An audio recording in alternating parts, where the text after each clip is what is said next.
Gusto mo bang makaipon o kumita ng 136,000? Oo, literal 6 digit yun. Kaya subukan mo na to. Pero syempre, di ba, sabahan mo ng diskarte at sipag. Ayan yung mga rekadong kailangan natin na pang coating. Breadcrumbs, harina, at saka itlog na may timpla. Kung ayaw may timpla yung itlog mo, ikaw bahala. Oo.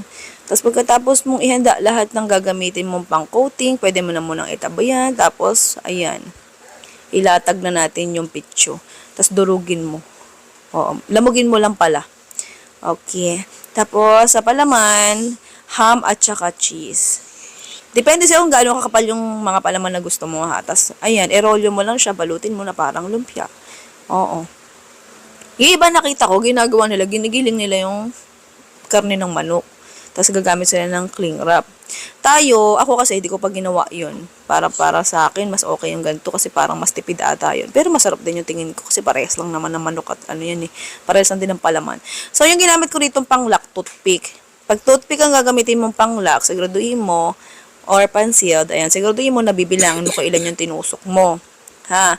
Para alam mo kung ilan din yung tatanggalin mo. Oo, alam mo naman, baka mamaya magkamali ka, di mo natanggal yung isa, isang kagat, dugo agad. Kaya, ingat ka. Kaya, bibilangin.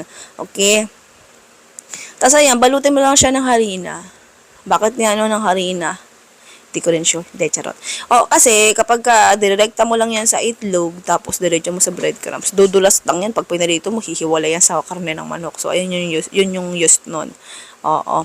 Okay, pagkatapos mo i-dip sa itlog na may timpla, huli naman ay sa breadcrumbs. Ganun. Yan. Ito yung tipid na way ng pag-coating. Oo, sayang naman eh. Ganun din naman itsura. Hindi pa sobrang kapal ng balat. Yung pinaka-coating. Iba makapal. Kung gusto mo makapal sa'yo, ikaw bahala. Doblein mo yung pang-coating. Yung nga lang, mas magastos. Sa pag-deep fry niyan, alam mo na, huwag mong bibiglain, huwag mong madaliin. Kailangan dahan-dahan, kaya dapat mahina apoy. Tapos, sa pagtanggal ng toothpick, huwag kakalimutan bilangin. Tapos, mas maganda kung tatanggalin yung toothpick habang mainit pa. Sa panghiwa, mas maganda kung gagamitin mo bread knife. Baka sabihin nyo, ba't sinasabi ko bread knife? Pero ako di naman bread knife ginamit ko. Kasi, nagmadali na, hanapin ko pa yung bread knife sa kusina. Hiwain na lang namin, gusto na namin kainin eh. So, ganun lang yon. Okay, yung costing ko dito, ayan, apat na buo yung nagawa ko. So, ang costing ko dito ay pang buo, hindi slice. Yung recipe at saka costing nasa YouTube channels natin. Doon nyo nalang puntahan. Nasa description doon. Makikita nyo na yun. Pag pinindot nyo yung pinaka-title nung ating recipe, ng ating video, lalabas na yung description doon. Okay? Pati yung mga, alam mo na, na ginagamit sa kusina.